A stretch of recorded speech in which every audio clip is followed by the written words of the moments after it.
Super, bonjour, merci Jessica, bonjour à toutes et à tous. J'espère que vous avez passé de bonnes vacances, puisque nous avons pris un petit break avec nos webinaires mensuels pendant l'été. Qu'allons-nous faire aujourd'hui? Nous allons parler des interactions donc dans Captivate. On va découvrir les états intégrés des boutons. Alors pourquoi le bouton? Parce que le bouton c'est l'élément interactif par excellence, donc on va beaucoup parler des boutons. On va travailler aussi avec des états intégrés, des états personnalisés, ce qui va nous permettre de créer notamment un diaporama. Vous allez voir comment on peut très facilement et sans aucune programmation créer ce genre de choses dans Adobe Captivate. Ensuite, je vais vous montrer deux interactions très célèbres, des interactions qui ont beaucoup de succès auprès des utilisateurs de Captivate. Et elles ont tellement de succès, ces deux interactions, que vous pouvez maintenant les réaliser entièrement sans aucune programmation, sans aucune variable ou aucune action avancée particulière, puisque pour ces deux interactions, il suffit d'utiliser une convention de nomination des objets et vous aurez la possibilité donc de réaliser ces éléments, de réaliser ces interactions sans programmation. Voilà, il est temps maintenant de passer sur le partage d'écran pour aller voir un petit peu ce qui se passe dans Adobe Captivate. Donc nous avons ici une première diapositive. Alors sur cette diapositive, il n'y a pas grand-chose. Si je vais voir ce qui se passe au niveau du montage chronologique, il n'y a en fait qu'un seul objet sur cette diapositive. C'est un texte ici qui est sélectionné, qui s'appelle « Créer des interactions avec Adobe Captivate 2019 ». C'est le titre de notre webinaire. Donc il n'y a rien de particulier ici sur cette diapositive. Je vais tout de suite rajouter quelque chose. Je vais mettre sur cette diapositive l'élément interactif par excellence, c'est-à-dire le bouton. Alors dans Captivate, il y a trois façons de faire un bouton. La première façon de faire, c'est d'aller dans le menu interaction qui se trouve ici et regardez le premier item que vous avez dans ce menu, c'est bouton. Quand je clique ici sur cet élément, vous allez voir que Captivate va générer un bouton qui va apparaître en plein milieu, le voici, de ma diapositive. Donc ce bouton, j'ai une série de propriétés que je peux lui mettre. Les propriétés de ce bouton, elles vont se retrouver comme d'habitude dans le panneau des propriétés qui se trouve ici sur le côté. Donc mon bouton est sélectionné et une fois qu'un élément dans Captivate est sélectionné, ces propriétés apparaissent ici sur le côté dans le panneau des propriétés. Alors que peut-on faire avec un bouton? On peut changer sa légende. Par exemple, je peux mettre ici « Continuer » comme ceci. Vous voyez que le texte sur le bouton a changé. Je peux également mettre ce bouton en forme. Par exemple, ici, j'ai la couleur du texte sur le bouton. Je vais également avoir la police de caractère du texte sur le bouton, etc. Bref, j'ai une série de propriétés de mise en forme que je peux modifier. J'ai également, bien sûr, puisque c'est un bouton, la possibilité, de mettre une action sur ce bouton. Donc ici, j'ai un onglet « Action ». Et dans la liste déroulante qui se trouve ici, qui s'appelle « Si réussi », vous avez plein d'actions. Et toutes ces actions, on peut les mettre sur un bouton. Donc ça, c'est ce qui va se passer quand on va cliquer sur le bouton. Alors vous voyez que par défaut, le clic sur le bouton va faire en sorte qu'on va aller à la diapositive suivante. C'est l'action qui est sélectionnée par défaut. Mais vous pouvez changer d'avis, donc vous pouvez faire plein d'autres actions, vous pouvez lire un son, vous pouvez afficher ou masquer quelque chose, vous pouvez exécuter des actions avancées, on ne va pas faire ça aujourd'hui, mais c'est quelque chose qu'on peut faire également. Vous pouvez ouvrir un site internet ou un fichier particulier, vous pouvez aller à la diapositive précédente, vous pouvez aller dans le quiz. Bref, vous pouvez faire plein de choses. Et regardez, il y a encore plus d'actions qui sont disponibles ici dans cette liste déroulante. Donc voilà ici une première façon de créer un bouton. Alors ce bouton, il a un super pouvoir particulier. Regardez au niveau du montage chronologique, donc voilà mon bouton, c'est un deuxième élément qui est venu se mettre ici au niveau de ma diapositive. Donc l'élément ici qui est tout en bas, c'est la diapositive en tant que telle. Et puis ici au-dessus, j'ai le texte, rappelez-vous, créer des interactions avec Adobe Captivate 2019, c'est un objet qui est présent sur cette diapositive. Puis maintenant, j'ai un deuxième objet qui est ici au-dessus, c'est le bouton. Et si vous regardez bien ce qui se passe au niveau de ce bouton, au milieu de ce bouton, j'ai une pause. C'est-à-dire qu'à cet endroit-là, donc j'ai ma tête de lecture, qui est cette barre rouge, qui va se déplacer. Et une fois qu'elle va rencontrer la pause du bouton, elle va s'arrêter. Elle va tout simplement attendre à cet endroit-là que l'apprenant, la personne qui regarde ici ce module, interagisse avec ce bouton, c'est-à-dire dans ce cas-ci, clique sur ce bouton. Et au moment du clic, l'action qui a été déterminée ici dans le panneau des actions c'est-à-dire dans mon cas, aller à la diapositive suivante, va être joué. Démonstration, donc si je fais ici un aperçu dans mon navigateur HTML5, eh bien, vous allez voir que la lecture de ce projet va commencer tout à fait normalement. Voilà. Donc, je lance la lecture du projet, donc voilà, c'est parti. Et puis, au bout d'un moment, eh bien, la lecture va s'arrêter. Vous voyez ici que j'ai ma tête de lecture qui s'est arrêtée, elle ne progresse plus dans ce projet Captivate. En fait, c'est le bouton qui a réussi à arrêter cette tête de lecture, et quand je vais maintenant cliquer sur ce bouton, eh bien, l'action, aller à la diapositive suivante, va être alors jouée par ce bouton. Donc voilà comment ça fonctionne au niveau des fonctionnalités de base du bouton. Alors vous avez dit tout à l'heure qu'il y avait 3 façons de faire un bouton dans Adobe Captivate, donc ça c'est la première des 3. La deuxième des 3 façons, eh bien, c'est d'utiliser ici une forme. Donc vous avez ici plein de formes qui sont disponibles dans Adobe Captivate. Alors traditionnellement, un bouton, ce serait un rectangle au coin arrondi, donc on utiliserait la forme qui est ici au-dessus, sur laquelle se trouve pour le moment ma souris, mais vous pouvez créer des boutons à partir de n'importe quelle autre forme disponible ici dans ce menu. Et ça, c'est un premier avantage par rapport au bouton que l'on crée ici avec l'élément qui se trouve ici dans le menu interaction, c'est que ce bouton-là, eh bien, il peut être que rectangulaire. Vous n'avez que finalement qu'une seule forme et assez peu finalement de possibilités de mise en forme. Tandis que quand vous utilisez une forme, eh bien, vous pouvez donner n'importe quelle forme à votre bouton. Alors moi, je vais garder quelque chose de classique ici. Je vais prendre un rectangle au coin arrondi. Mais ce qu'il y a de génial avec ces formes, c'est que vous pouvez vraiment les manipuler un petit peu comme vous voulez. Donc, vous avez plein de façons de les mettre en forme. Par exemple, ici, je vais pouvoir choisir d'avoir une couleur de fond pour cet élément. Et donc, je vais pouvoir choisir une couleur ici. Voilà, par exemple, allez, je vais prendre celle-là. Voilà, hop, j'ai une couleur de fond ici. Je vais pouvoir choisir également un contour, donc une couleur pour le contour de cet élément, mettons ceci, ainsi que la largeur du contour. Tout ça, ce sont des possibilités de mise en forme que je n'ai pas sur les boutons classiques. Donc ici, vous voyez que j'ai déjà pas mal de choses intéressantes en plus que sur un bouton classique. Quelque chose que j'aime beaucoup, moi, avec les formes, c'est la possibilité également de jouer sur l'opacité. Donc, quelque chose, donc quand le bouton est ici à 100% d'opacité, ben, vous voyez, il est complètement opaque. Mais je peux, voilà, avoir un bouton où je peux, si vous voulez, voir à travers. Donc ça me permet de réaliser des effets qui sont assez jolis.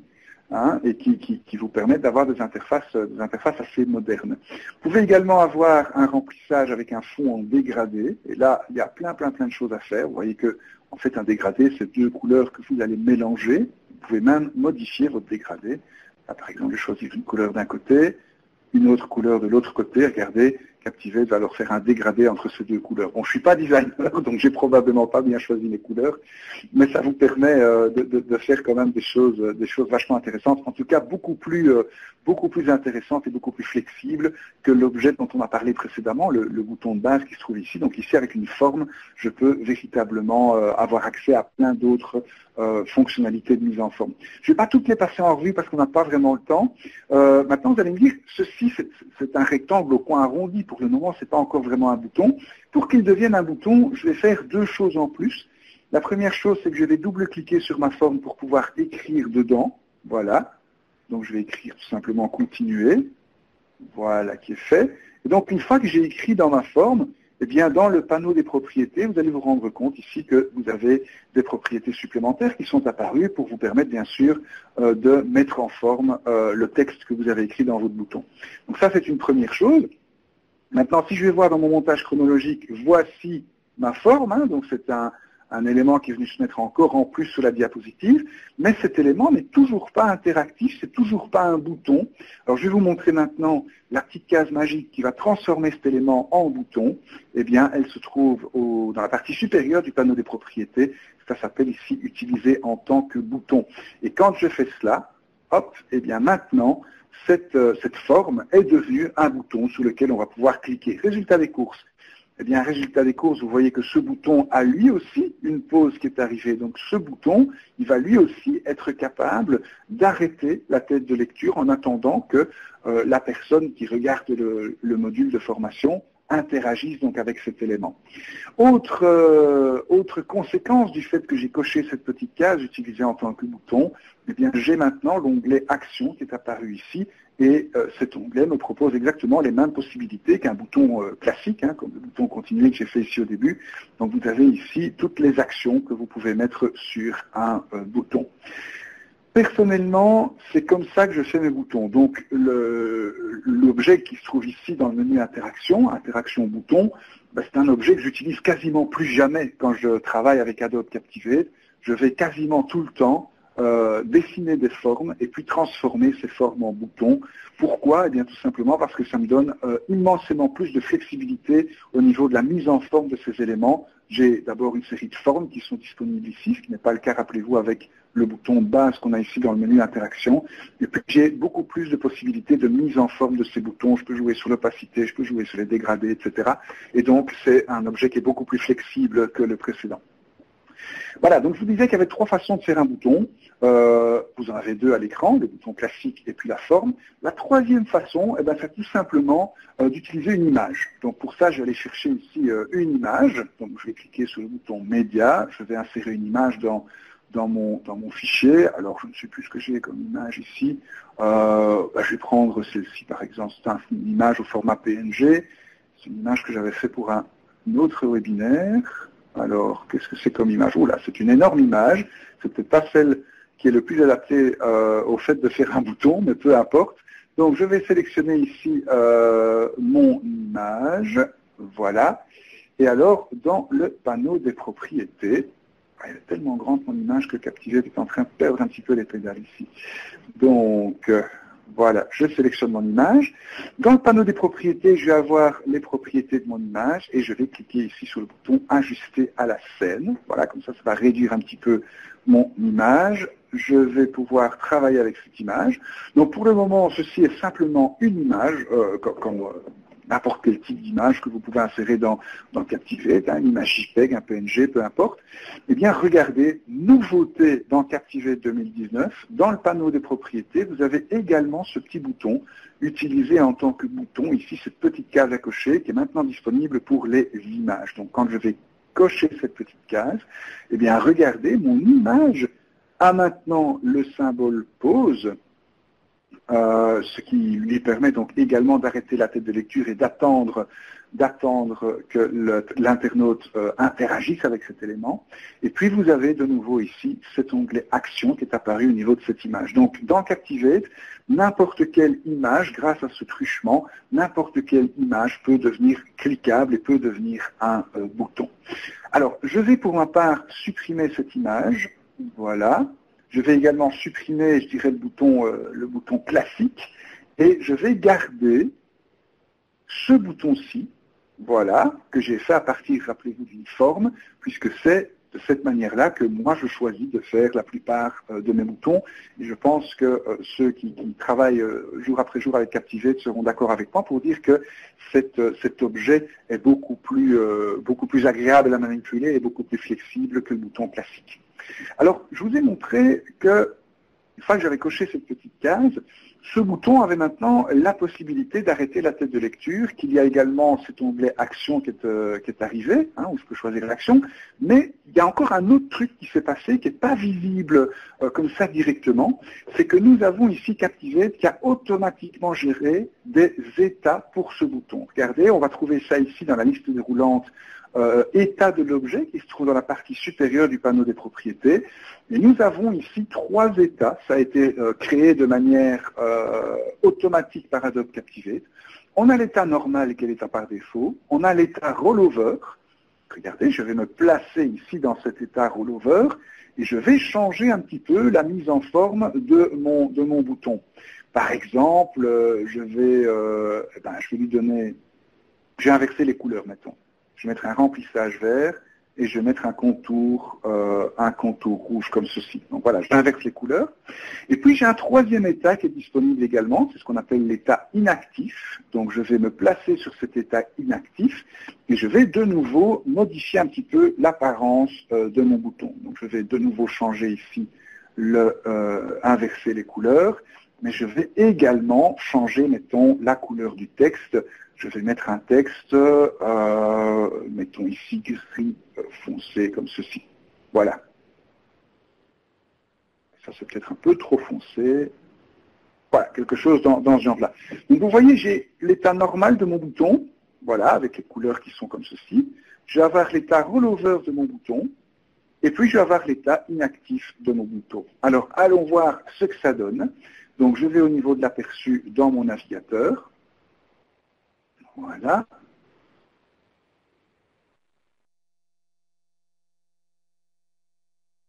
Et une fois que l'aperçu sera lancé, hop, eh bien, vous avez ici donc ce bouton. Vous voyez que le bouton a arrêté la tête de lecture. Donc ça, c'est la pause qui est intégrée dans le bouton. Alors ce que je vois sur ma diapositive, c'est l'état normal du bouton.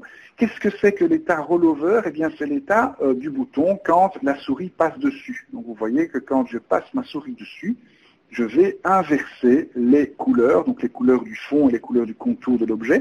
Donc ça, c'est l'état rollover. Et puis l'état inactif, c'est quand ma souris se trouve sur le bouton et que en même temps, je vais enfoncer le bouton gauche de ma souris. Donc ici, le bouton gauche de ma souris, je le laisse enfoncer. Vous voyez que le texte a changé de couleur. Donc ça, c'est mon état inactif.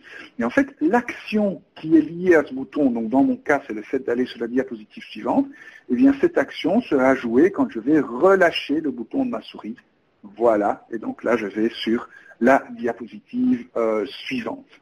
Ok, donc ça, c'est, je dirais, le comportement classique d'un bouton tout à fait normal. Rappelez-vous que le simple fait de cocher la petite case ici, utilisée en tant que bouton, quand vous avez une forme sur votre diapositive, a trois conséquences.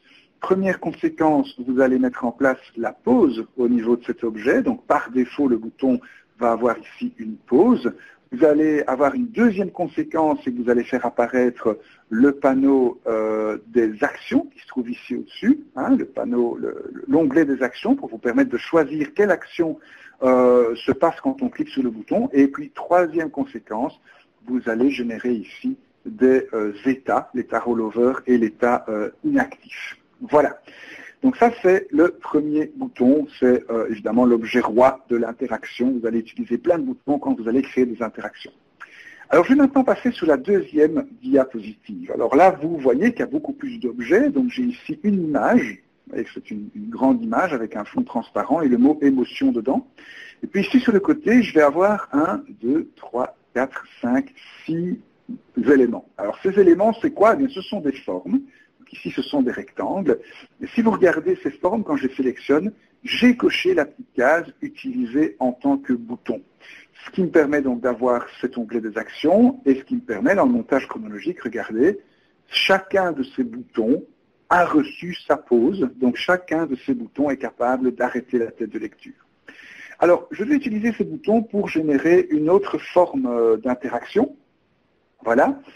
Pour ça, je vais sélectionner ici mon image, qui s'appelle émotion, et regardez, j'ai déjà renommé cette image ici au-dessus. Je l'ai appelée IMG underscore émotion. Ou pour être plus exact, IMG underscore emotion. Vous voyez que je n'ai pas mis d'accent sur le « et ».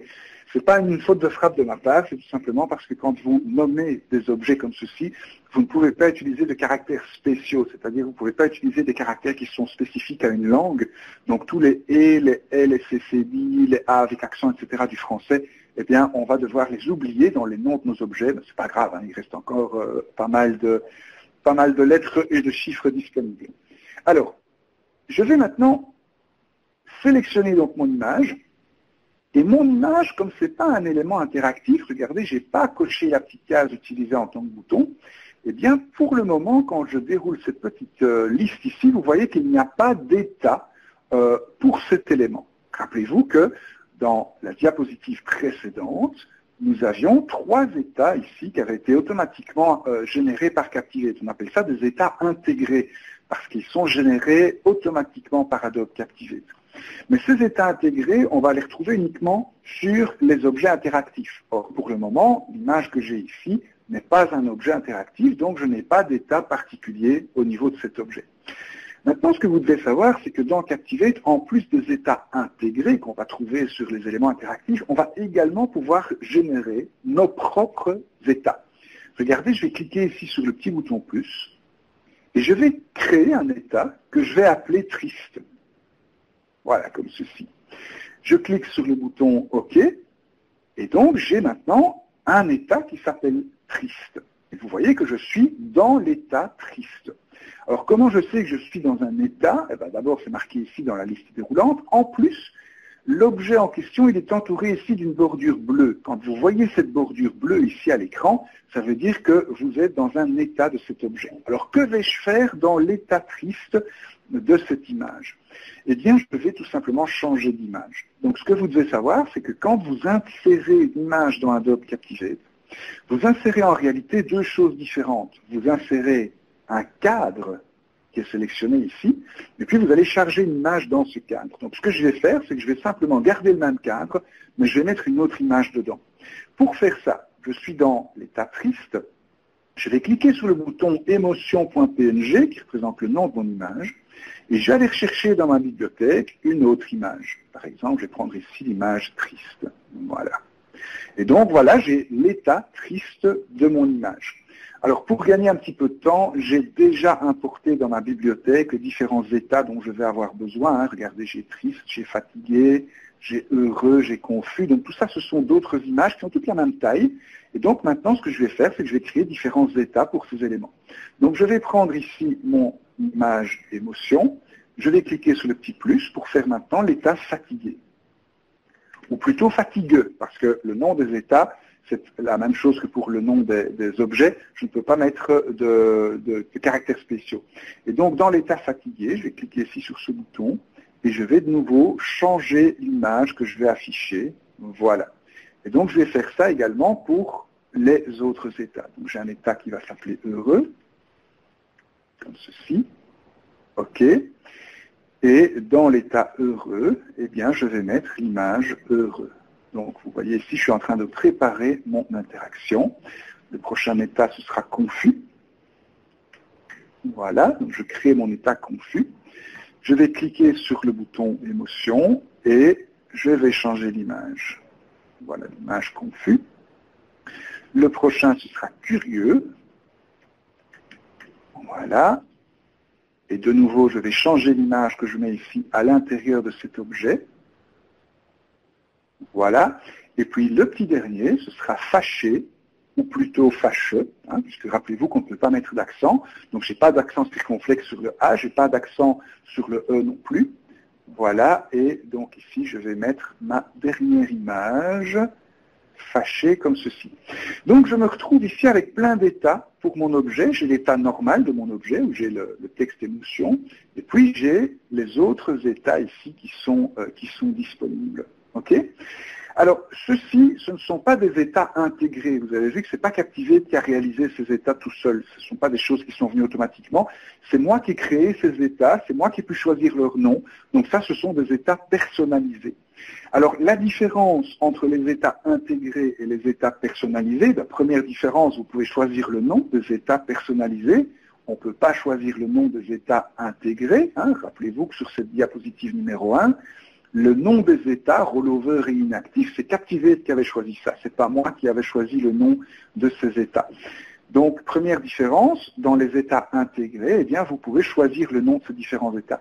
La deuxième différence, c'est qu'au niveau des états intégrés, eh bien, Captivate sait à quel moment il faut passer d'un état à l'autre. Rappelez-vous, quand j'étais dans le navigateur et que je passais ma souris sur ce bouton, eh bien, automatiquement, Captivate passait à l'état rollover. Je n'ai pas dû lui expliquer que c'est quand on met la souris sur le bouton que l'état rollover doit être affiché.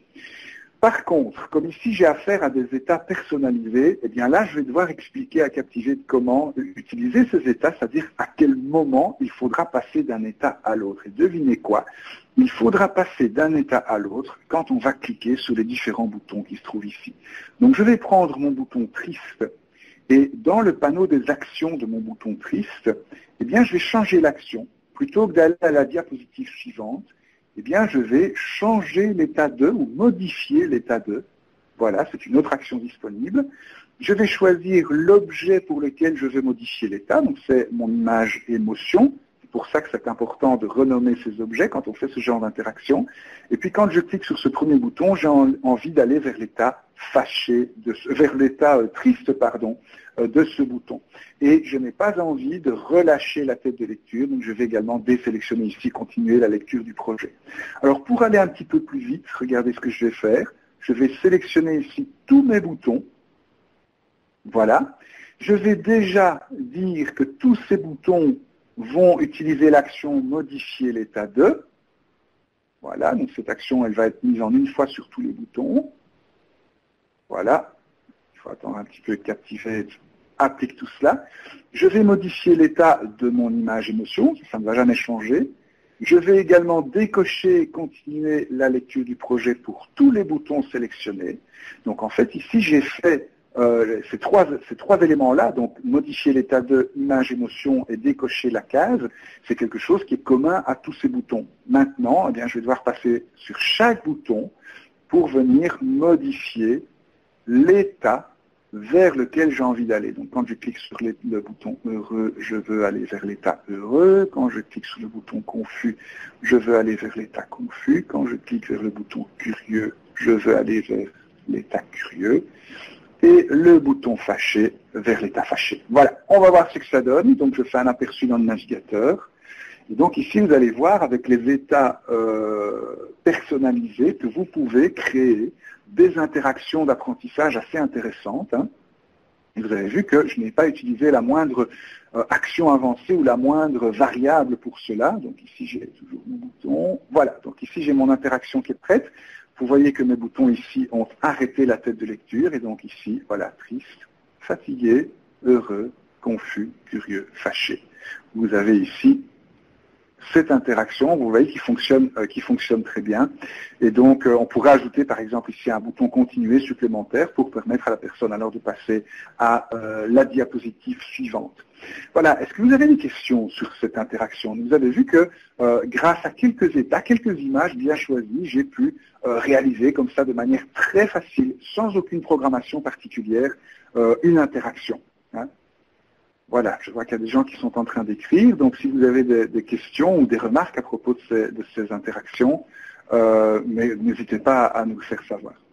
Alors, vous avez vu que quand j'utilise des états personnalisés, je dois donc expliquer à Captivate comment se servir de ces états, c'est-à-dire à quel moment je dois passer d'un état à l'autre. C'est ça finalement qui va générer mon interaction. Pour ça, j'ai ici l'action modifier l'état 2. Donc ça, c'est une première façon, si vous voulez, d'expliquer à Captivate comment on va pouvoir, à quel moment il faut passer d'un état à l'autre. Alors ici, j'ai un autre exemple, donc ça s'appelle les villes du monde, et j'ai ici une image de Madrid, et j'ai déjà réalisé plusieurs états différents de cette image. Donc regardez, j'ai un état qui s'appelle Prague, un état qui s'appelle Stockholm, un état qui s'appelle Londres, et un état qui s'appelle Paris. Voilà, j'ai différents états ici pour cet élément. Alors, ces états, je peux les faire avec le bouton plus que vous avez ici. Vous pouvez également cliquer sur le bouton vue de l'état. Voilà. Et ça vous emmène vers une autre interface où vous avez ici la liste, donc dans les panneaux ici qui est sur le côté, qui est donc la bande de film hein, traditionnellement. Vous voyez que ça a changé de nom, c'est maintenant le panneau état de l'objet. Et donc ici, vous avez la liste de tous ces états.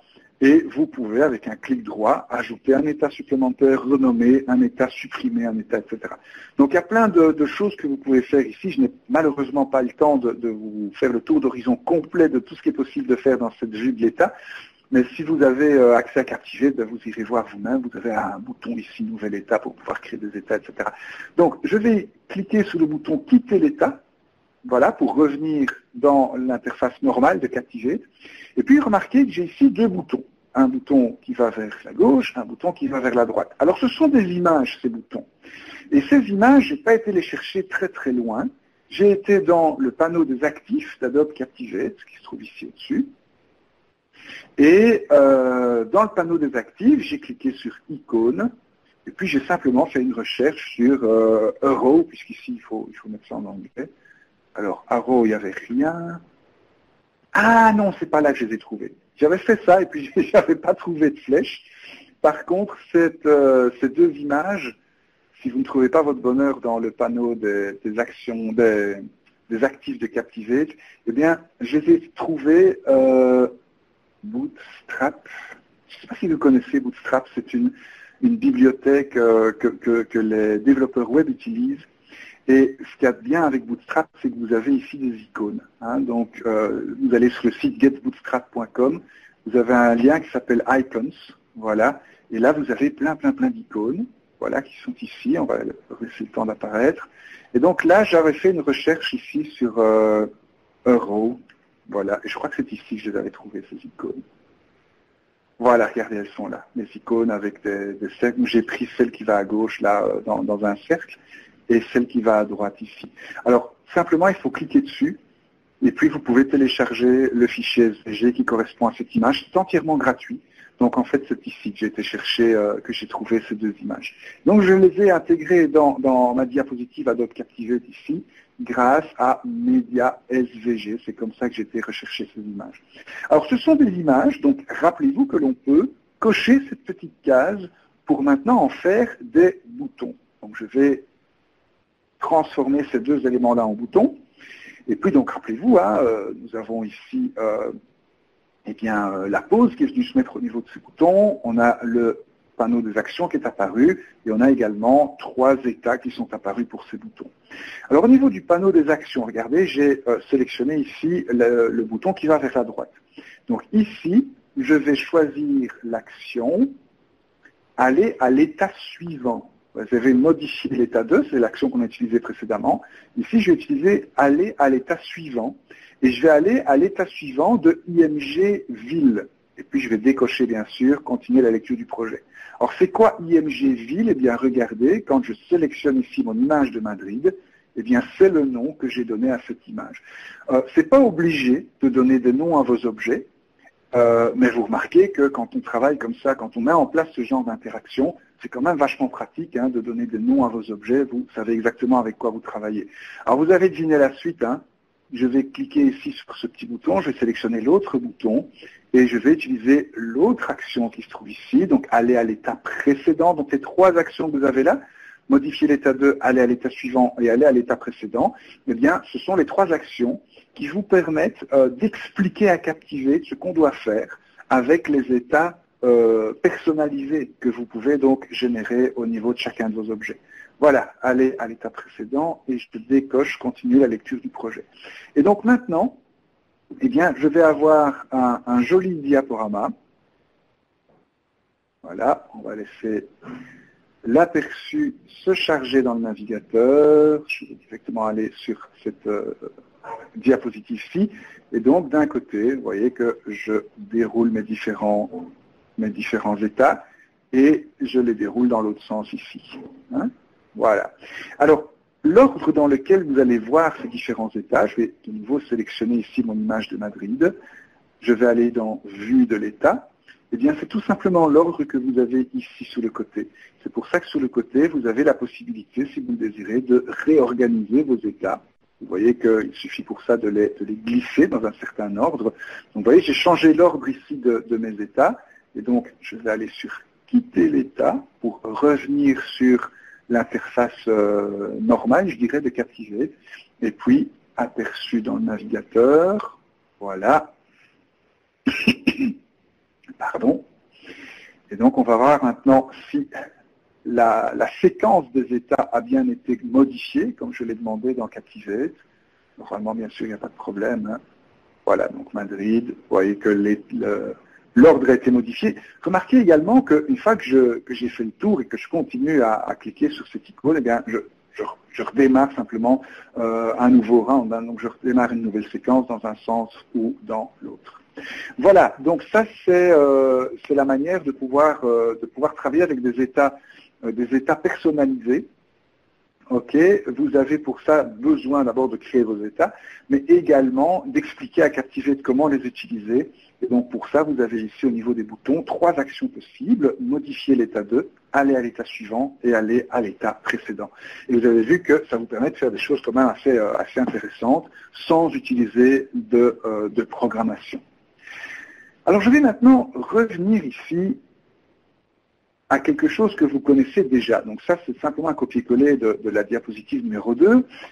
Simplement, il y a quelques petites différences par rapport à la diapositive numéro 2. J'ai ici mon image émotion. Regardez, j'ai déjà les différents états. Ça, c'est simplement pour gagner un peu de temps, pour pas devoir les refaire. Je suppose que vous avez compris comment on faisait des états. Regardez, je peux également aller ici dans vue de l'état, et donc je vais avoir une autre vue des différents états de cet objet qui sont ici sur le côté. Voilà, je vais cliquer sur quitter l'état. J'ai également ici une série de boutons, et assez curieusement, regardez ce que je vais faire au niveau de ces boutons. Je vais tous les sélectionner. Voilà. Vous voyez que la petite case utilisée en tant que bouton, elle est cochée, donc tous ces éléments sont des boutons. Au niveau du montage chronologique, vous voyez qu'ils ont tous la pause, donc ce sont des boutons. Ils ont également tous les 3 états, l'état normal, l'état rollover, l'état inactif. Et je vais, et ça va être peut-être un peu contre-intuitif pour le moment, je vais dérouler la liste et je vais dire ici aucune action particulière. Donc je retire l'action qui est associée à ces états. Pourquoi je fais ça? Eh bien parce qu'il y a une façon automatique, si vous voulez, de réaliser cette interaction. Et cette façon automatique, elle a un avantage supplémentaire, c'est que je vais pouvoir gérer ici un bouton continuer. Ce bouton continuer, il ne sera pas affiché à l'écran quand l'interaction va commencer, et il va devenir visible une fois qu'on aura cliqué sur chacun de ces boutons qui se trouvent ici sur le côté. Alors pour que ça fonctionne, je pourrais utiliser ici des variables et des actions avancées pour faire ça moi-même. Mais comme il s'agit de quelque chose que les utilisateurs d'Adobe Captivate font de manière récurrente dans Captivate, eh bien, on va plutôt utiliser un autre truc. On va utiliser une convention de nomination. Vous allez voir, je vais nommer mes objets d'une certaine manière, et Captivate va, comme par magie, tout faire tout seul. La première chose que je vais devoir faire, c'est sélectionner ici la diapositive, donc la numéro 4, et je vais devoir lui donner le nom de multistate. Multistate, comme ceci. Multistate en minuscule, vous êtes obligé d'appeler votre diapositive comme ça. Ça fait partie de la convention de nomination. Ensuite, je vais ici sélectionner mon image. Vous voyez que pour le moment, elle s'appelle IMG Emotion 7. Et je vais lui donner le nom de MS. Alors pourquoi MS? Parce que c'est l'abréviation de multistate, justement. Et puis underscore émotion. Donc après le underscore, vous mettez ce que vous voulez, c'est le nom, c'est un nom que moi je choisis. Mais donc la partie MS underscore, ça c'est Captivate qui requiert que ça s'appelle comme ça fait partie de la convention de nommage. Et puis après le underscore, vous mettez ce que vous voulez. D'accord? Alors maintenant, si vous allez voir les différents états de cet objet, vous avez l'état triste, fatigué, heureux, confus, curieux, fâché. Remarquez que j'ai chaque fois mis une minuscule, donc c'est triste avec un petit t, fatigué avec un petit f, etc. Et rappelez-vous qu'il n'y a pas de caractères spéciaux. Donc il n'y a pas de a avec un circonflexe, il n'y a pas d'accent aigu, d'accent grave, etc. Donc, sachant cela, je vais maintenant donner des noms à mes boutons. Donc mon bouton ici, eh bien je vais devoir l'appeler. Là, j'ai un trou, il faut que je me rappelle. Voilà. Je vais devoir l'appeler émotion. Alors, ça correspond à quoi, émotion? Eh bien, ça correspond à la partie du nom de mon image ici qui se trouve après le underscore. Vous voyez cette partie-là. Donc, je vais l'appeler émotion underscore triste. Donc, le nom de l'objet et puis le nom de l'état vers lequel je veux aller au niveau de cet objet. Donc je suppose maintenant que vous avez compris la suite, je valide ceci. Cet état-ci, je vais l'appeler émotion underscore fatigué, ou fatigueux, puisque je ne peux pas avoir de caractères spéciaux. Voilà, je valide. Et puis je vais avoir émotion heureux, Voilà, vérifiez bien que je ne fais pas de faute d'orthographe parce que ça c'est ma grande spécialité, faire des fautes de frappe. Si vous faites une faute de frappe, évidemment, la magie ne fonctionnera pas. Donc ici j'ai bouton émotion confus. Là je vais avoir émotion curieux, comme ceci. Et puis le petit dernier, ce sera tout simplement le bouton émotion underscore fâché. Voilà. Je pense que je revérifie si j'ai pas fait de faute de frappe, mais je pense que c'est bon. Voilà. Sinon, n'hésitez pas à me le dire dans la conversation. Si vous voyez que j'ai fait une faute de frappe, dites-le moi, parce que sinon ça ne marche pas. Alors, il reste encore le bouton continuer, qui se trouve ici. Donc ce bouton, je vais le sélectionner. Alors, quelle sera l'action de ce bouton? Ce bouton, il va me permettre d'aller à la diapositive suivante. Donc ça, je ne change pas. Par contre, il y a deux choses que je dois changer pour ce bouton. Je vais changer son nom. Je vais l'appeler émotion underscore, donc ça c'est exactement comme pour les boutons, c'est le nom de mon objet avec un underscore, et puis je vais mettre completed, pour dire que, voilà, quand c'est fini, il faut faire apparaître ceci. Et puis la deuxième chose que je vais modifier, c'est que je vais cliquer ici sur le petit non-œil qui se trouve là juste devant, afin que ce bouton ne soit pas visible en sortie, donc il ne sera pas affiché par défaut au niveau donc du navigateur. Voilà, vous rappelez-vous que l'action ici sur ces différents boutons, c'est aucune action, mais j'ai, je pense, respecté la convention de nomination. Donc ma diapositive s'appelle multistate, mon objet s'appelle ms underscore émotion, mes différents boutons s'appellent émotion underscore suivi du nom de l'état vers lequel j'ai envie d'aller, et mon bouton continuer s'appelle émotion underscore completed.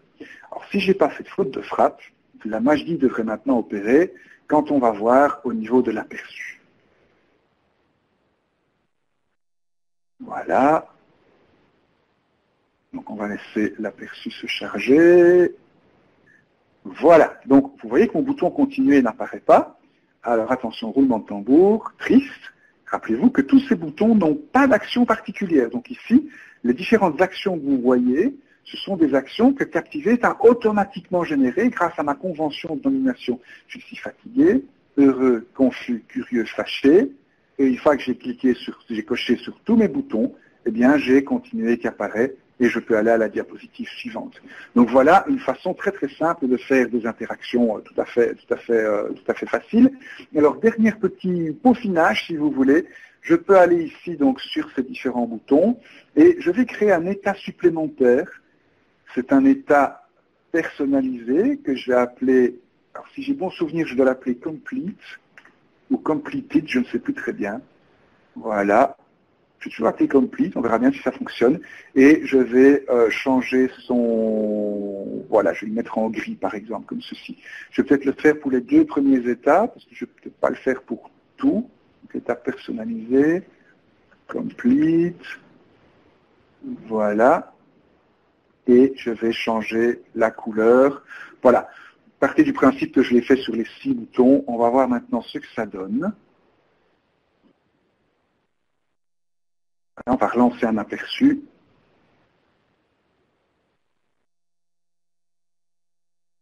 Voilà. Hop, donc, voici ma diapositive. Regardez, quand je clique sur triste, ah, c'était pas complete, alors c'était completed. On va voir si ça marche mieux avec completed. Donc pour ça, je dois aller dans vue de l'état. Voilà, et puis ici, changer, donc renommer mon état. Je vais l'appeler completed comme ceci.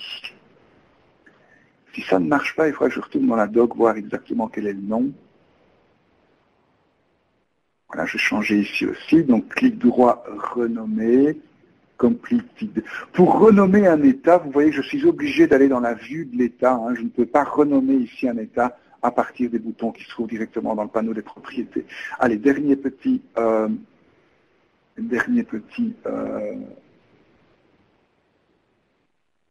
test. Est-ce que ça marche ou pas?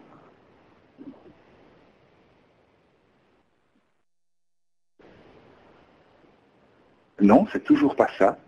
Alors je vais peut-être quand même Ah, utiliser l'état intégré visité. C'est peut-être celui-là. J'ai un trou là, je suis désolé.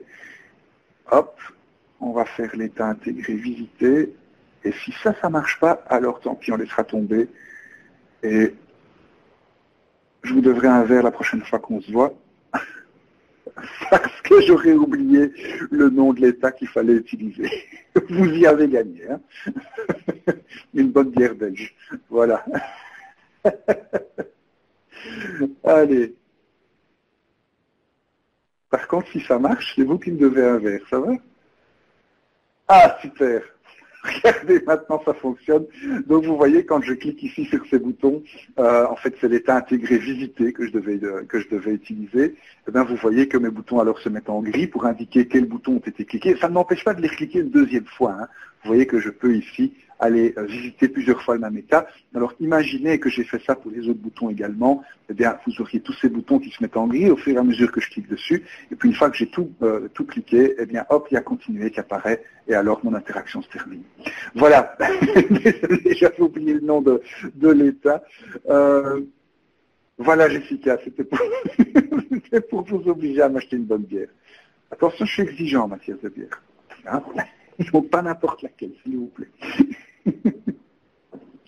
Allez, dernière petite interaction pour la route. Regardez, nous avons ici quelque chose qui est également très courant dans Captivate. Donc, on a ici une diapositive que j'appellerais une diapositive de menu. Hein. Alors, j'ai ici un bouton. Donc, en fait, c'est une forme hein, où j'ai de nouveau coché la petite case utilisée en tant que bouton, qui m'emmènerait vers un chapitre 1.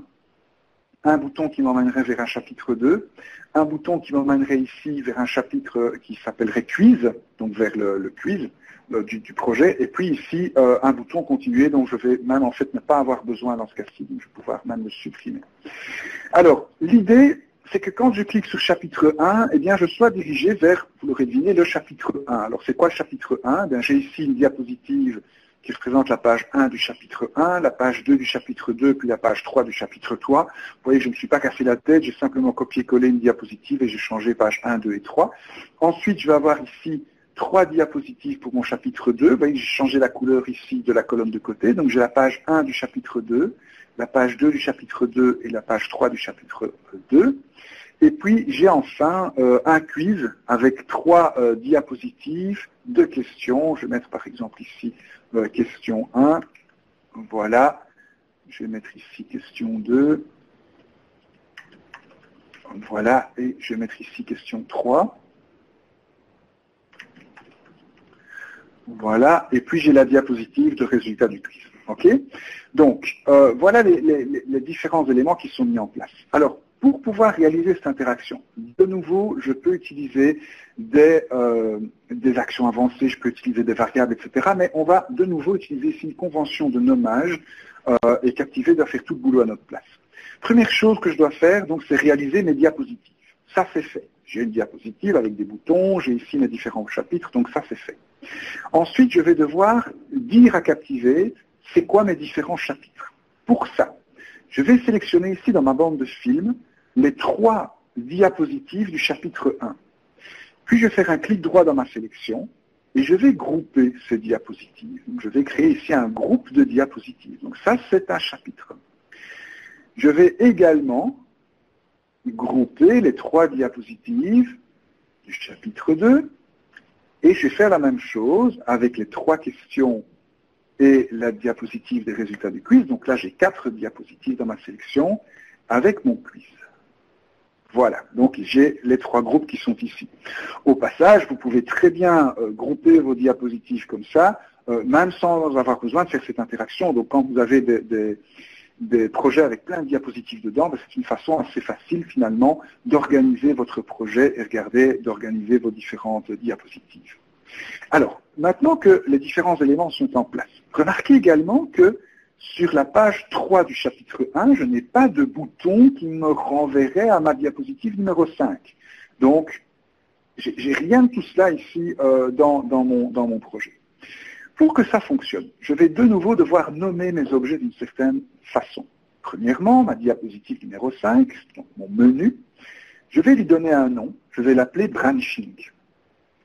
C'est obligatoire d'appeler cette diapositive de cette façon-là. C'est ce nom-là qui va permettre à Captivate de se rendre compte qu'il doit générer des choses particulières. Alors ensuite, je vais donner un nom à chacun de ces 3 boutons.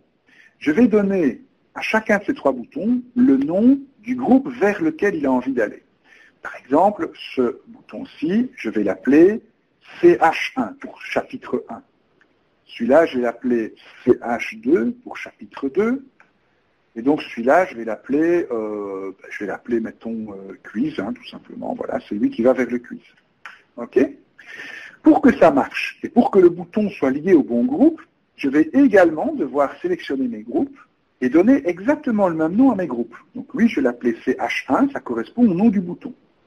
Lui, je vais l'appeler CH2, ça correspond également au nom du bouton. Et puis lui, je vais l'appeler CH3, je vais l'appeler quiz, pas CH3, ça correspond également donc au nom de ce fameux bouton. Dernière chose, mon bouton quiz, j'ai envie qu'il soit affiché quand j'aurai été visiter le chapitre 1 et le chapitre 2. Donc je vais masquer ici le bouton quiz pour commencer. Et puis dernière chose, et ça je l'ai testé juste avant de commencer, donc là je sais, j'ai quand même aller vérifier mes notes, mais je sais que ça fonctionne. Je vais créer ici un état personnalisé qui s'appelle completed, comme ceci, et voilà, et je vais changer, mettons, la couleur de cet élément, voilà, je vais mettre en gris, et je vais également créer un état completed ici, donc petit plus, état personnalisé, je vais l'appeler completed, voilà, et je vais mettre une petite différence visuelle au niveau de cet état. Voilà, je pense que tout est en place. Si je n'ai pas cette faute de frappe, si j'ai bien mis tout en place comme il faut, je vais faire un aperçu dans le navigateur. Alors vous voyez que je vais chaque fois faire un aperçu HTML5 dans le navigateur. En effet, si vous voulez tester ces fonctionnalités, ça ne marche que en HTML5, ce truc-là. Donc il faut absolument aller voir HTML5 dans le navigateur. Voilà, je vais lancer le preview. Et on va aller directement sur cette image. Donc vous voyez que le bouton quiz n'apparaît pas. Alors si je vais sur chapitre 1, j'ai chapitre 1, page 1, puis j'ai chapitre 1, page 2, puis j'ai chapitre 1, page 3, donc ça défile. Et puis, hop, je reviens, comme par magie, au niveau de ma première diapositive avec, vous voyez, l'état completed du bouton chapitre 1. Je clique sur chapitre 2, j'arrive sur chapitre 2, page 1, chapitre 2, page 2, chapitre 2, page 3, voilà, et puis hop, je vais revenir sur la diapositive. Le bouton quiz est maintenant disponible, donc je peux accéder à mon quiz, je vais répondre à mes différentes questions, voilà. Je vais répondre à ma question numéro 2, je vais répondre à ma question numéro 3, j'arrive sur la diapositive des résultats du quiz, et mon interaction est terminée. Merci à vous. Et donc vous voyez que j'ai réussi à créer ce type de navigation ici, c'est ce qu'on appelle une navigation forcée, dans mon projet Captivate, sans avoir simplement en nommant mes objets d'une certaine manière. Donc je n'ai pas dû utiliser de variables compliquées, de JavaScript, de if, de conditions, de trucs comme ça. C'est simplement en nommant mes objets d'une certaine façon et en organisant mon projet d'une certaine façon. Voilà, je suis donc arrivé au bout de ma démo. Il est 16h02, donc je suis un tout